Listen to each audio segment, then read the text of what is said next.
નમસ્કાર મિત્રો, અમારી પીઆર ગુજરાતી ચેનલમાં તમારું સ્વાગત છે।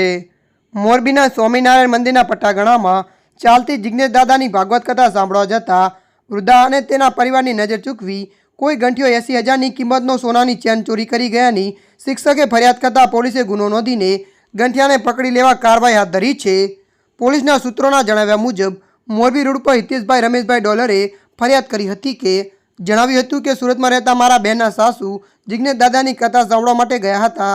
કથા પૂર્ણ થયા બાદ જિજ્ઞેશ દાદાને મળવા તેમની કાર પાસે ગયા હતા, પરંતુ ભીડ વધારે હોવાથી એક ગંઠિયા તેમની ગળામાં રહેલ કિંમત 80,000નો સોનાની હારને ચોરી કરી ફરાર થઈ ગયો હતો।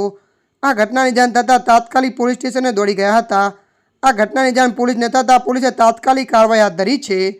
ત્યારે મિત્રો, હાલ માટે આટલું। મળીશું નવી અપડેટ સાથે। જો તમને અમારો વિડીયો પસંદ આવે, લાઇક, શેર અને સબસ્ક્રાઈબ કરી નાખજો। ધન્યવાદ।